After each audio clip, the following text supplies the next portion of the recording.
Hello friends, today we are going to discuss about miniature circuit breaker. So first of all we will see what is miniature circuit breaker. Miniature circuit breaker is an automatically operated electrical switch used to protect the low voltage electrical circuits from damage caused by the excess current from an overload or short circuit. म्हणजे miniature circuit breaker हा automatic operated electrical switch आहे जो एका low voltage electrical सर्किटला वेगवेगळ्या electrical फॉल्ट्सपासून होणाऱ्या डॅमेजपासून वाचवतो.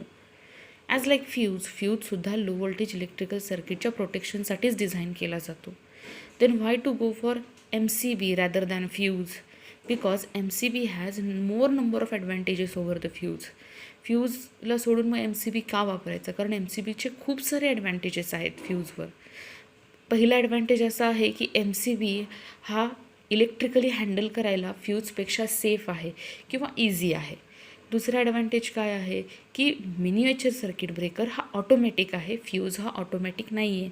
याचा अर्थ काय की जेव्हा पण इलेक्ट्रिकल फॉल्ट होतो त्या फॉल्टमुळे जेव्हा एक्सेसिव्ह अमाऊंट ऑफ करंट एखाद्या सर्किटमधून फ्लो होतो तेव्हा फ्यूज काय करतो, त्या सर्किटला ब्रेक करतो आणि आपल्या इलेक्ट्रिकल सर्किटचं प्रोटेक्शन करतो डॅमेजपासून.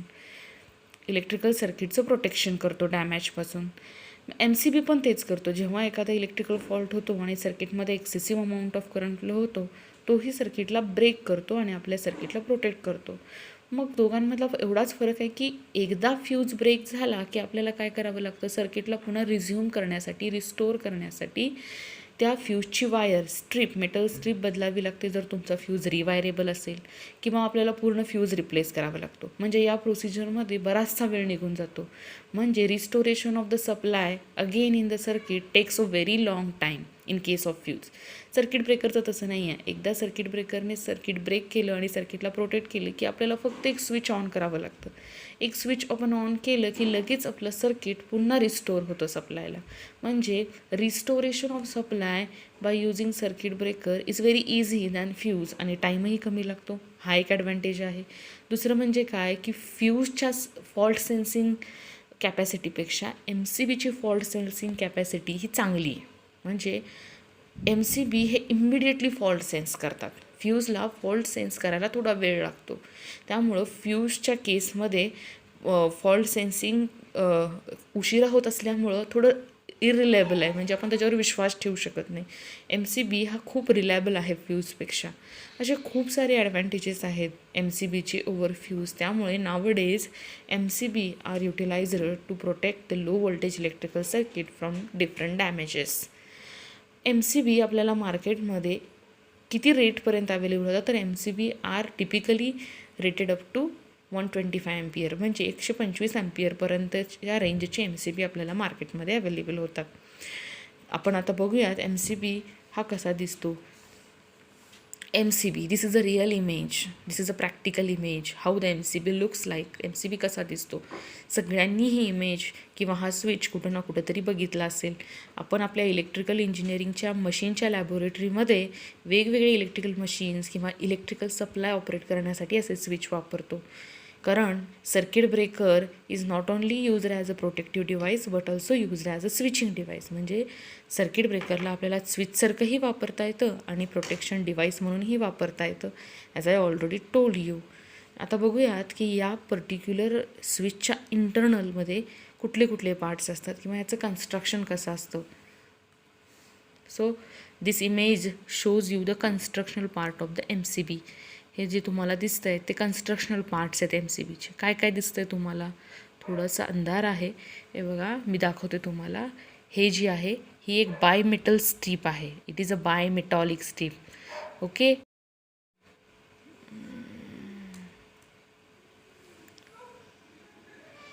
So let us see the parts of the MCB. This is the bimetal strip. ही जी आहे ही बायमेटॉलिक स्ट्रीप आहे. हे आहे जे आर्क स्प्लिटर आहे. हा आहे जो मूविंग कॉन्टॅक्ट आहे. हा आहे जो आर्क रनर आहे. ही आहे ट्रिप कॉईल आहे. आणि हा जो आहे मेकॅनिकल लॅच आहे, मेकॅनिकल लॅच पॉईंट आहे. हे जे आहे इथून सप्लाय इनलेट होतो, म्हणजे सप्लाय इलेक्ट्रिकल सप्लाय इथून आत येतो, हा इनलेट पॉईंट आहे. हा जो आहे हा आउटलेट पॉईंट आहे, इथून सप्लाय बाहेर जातो. हा जो आहे तो मॅन्युअली ऑपरेटिंग लिव्हर आहे, मॅन्युअल स्विच आहे ज्याला यूज करून आपण सर्किटला ऑन किंवा ऑफ करू शकतो. म्हणजे जर तुम्ही या डायग्राममध्ये बघितलं तर MCBमध्ये 3 मेकॅनिझम आहेत किंवा 3 प्रकारची मेकॅनिकल अरेंजमेंट आहेत. काय काय आहे तर त्याच्यामध्ये एक बायमेटॅलिक स्टीप आहे जी या लॅचला कनेक्टेड आहे. हा लॅच पॉईंट अगेन या ट्रिप कॉईलला कनेक्ट आहे. हा ट्रिप कॉईल या मूव्हिंग कॉन्टॅक्टला कनेक्ट आहे. म्हणजे काय, हे सगळं जे मेकॅनिझम आहे ते एकमेकाला सिरीजमध्ये कनेक्टेड आहे. मग आता आपण याचं वर्किंग प्रिन्सिपल बघूया की नेमकं हे मेकॅनिझम काम कसं करतं. आता जर हा स्विच आहे तो नॉर्मली स्विच डिव्हाइस म्हणजे नॉर्मल जेव्हा सर्किट चालू असतं तेव्हा हा पर्टिक्युलर डिव्हाइस एक स्विच म्हणून काम करत असतो. काय होतं जेव्हा नॉर्मल ऑपरेशन चालू असतं जेव्हा नॉर्मल ऑपरेशन चालू असतो आणि आपण या ऑपरेटिंग लिव्हरने सर्किट ब्रेकरला ऑन करतो तेव्हा या इनलेटमधून करंट आत येतो. तो या बायमेटल स्ट्रीपमध्ये जातो, या लॅच पॉईंटमध्ये जातो, ह्या ट्रिप कॉईलमध्ये येतो. ह्या मूव्हिंग आणि फिक्स्ड कॉन्टॅक्टच्या कनेक्शन नॉर्मल ऑपरेटिंग कंडिशनमध्ये मूव्हिंग आणि फिक्स्ड कॉन्टॅक्ट एकमेकांना टच असतात म्हणजे सर्किटला क्लोज करत असतात. या कॉन्टॅक्टमधून करंट येतो, पुन्हा या आउटलेट पॉईंटला येतो आणि इथून तो पुन्हा लाईनला जातो पॉवर सिस्टमच्या. अशा प्रकारे करंट हा इथून येऊन असा पाथ कवर करतो. म्हणजे हे सगळे जे कंपोनंट्स आहेत ते एकमेकांना सिरीजमध्ये कनेक्टेड आहेत. म्हणजे जेव्हा नॉर्मल ऑपरेशन चालू असतं तेव्हा अशा प्रकारे हा MCB करंट कॅरी करत असतो. मग जेव्हा हळूहळू हा लाईनवरचा किंवा सर्किटमधला लोड वाढायला लागतो, म्हणजे स्लोली जेव्हा लोड वाढायला लागतो सर्किटमधला जसा जसा लोड वाढेल तसा तसा इथून येणारा करंटसुद्धा वाढत जातो. म्हणजे इकडे लोड पडायला लागला सर्किटमध्ये की इथला करंटसुद्धा वाढत जातो. मग करंट वाढायला लागला की काय होतं, that means when this mechanism experiences excess amount of current again and again, म्हणजे जेव्हा हे मेकॅनिझम सर्किट ब्रेकरचं सतत इन्क्रीजिंग करंट सेन्स करतं किंवा वाढणारा करंट सेन्स करतं तेव्हा काय होतं, एक ॲक्शन होते.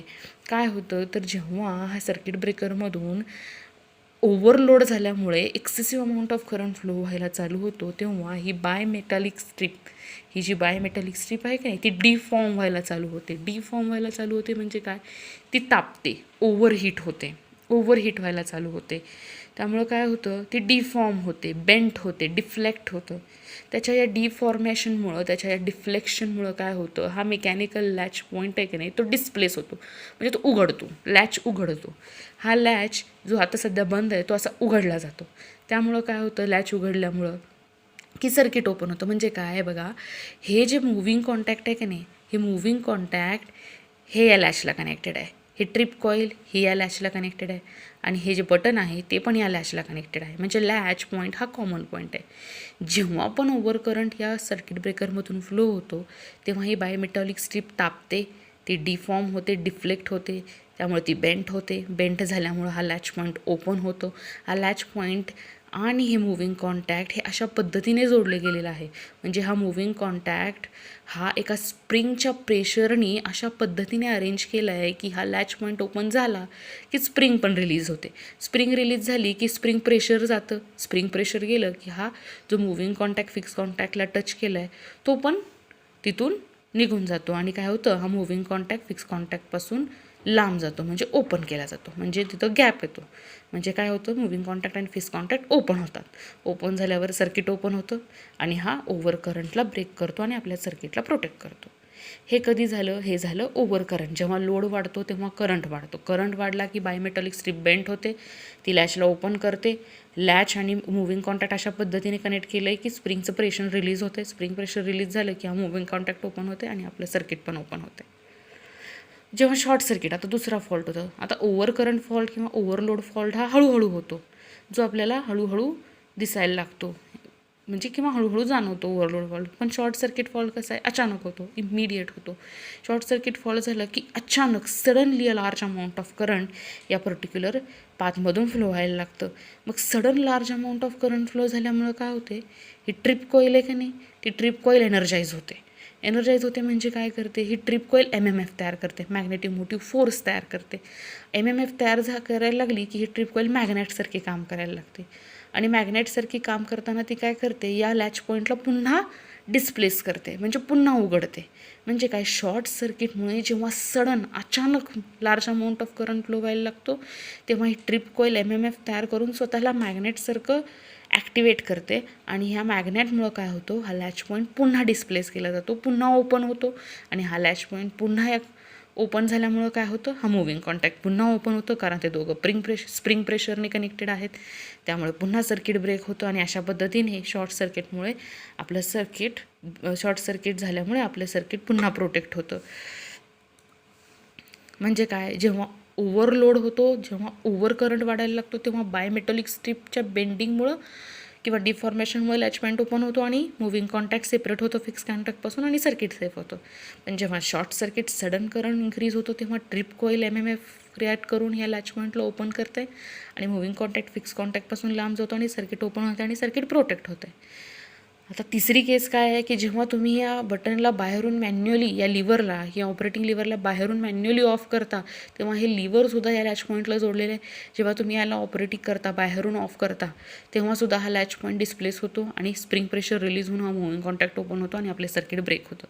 म्हणजे अशा 3 वेगवेगळ्या मेकॅनिझमनी सर्किट ब्रेकर ब्रेक होतो आणि आपल्या इलेक्ट्रिकल सर्किटला प्रोटेक्ट करतो. पहिली मेकॅनिझम ओव्हरलोडमुळे होणाऱ्या एक्सेसिव्ह करंटपासून सर्किटला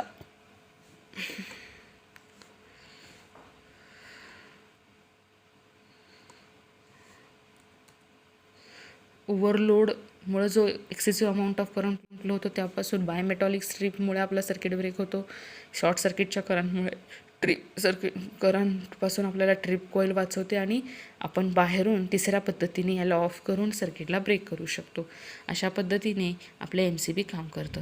अजून एक महत्त्वाची गोष्ट म्हणजे जेव्हा जेव्हा हा मुव्हिंग कॉन्टॅक्ट ह्या फिक्स कॉन्टॅक्टपासून लांब जातो, म्हणजे ह्या दोघांच्या कॉन्टॅक्ट एरिया जसा जसा कमी होतो, म्हणजे जेव्हा ह्या तिन्हीपैकी एका मेकॅनिझमने हा मुव्हिंग कॉन्टॅक्ट वर जातो, म्हणजे फिक्स कॉन्टॅक्टपासून लांब जातो, तेव्हा ह्याच्यामध्ये जो गॅप तयार होतो, त्या गॅपमध्ये काय होतं, आर्क तयार होतो, म्हणजे रेडिएशन तयार होतं, करंट तयार होतो. आणि तो जर करंट तिथं तसा टिकून राहिला तर तो दुसऱ्या इक्विपमेंटला डॅमेज करू शकतो. म्हणून काय केलं जातं, हा आर्क पॉइंटनिंग अरेंजमेंट केली आहे. म्हणजे इथं जर स्पार्क तयार झाला या 2 कॉन्टॅक्टच्या ओपनमुळं, तर तो स्पार्क लगेच याच्यामध्ये आर्क रनरमधून टाकला जातो आणि इथून तो क्वेंच होतो, म्हणजे तो काढून टाकला जातो. ही जी अरेंजमेंट आहे ती आर्कला काढून टाकण्यासाठी, जेणेकरून त्या आर्कमुळे बाकीचे पॅरामीटर्सला काही डॅमेज पोहोचू नये. अशा पद्धतीने हे MCB काम करतं. थँक्यू.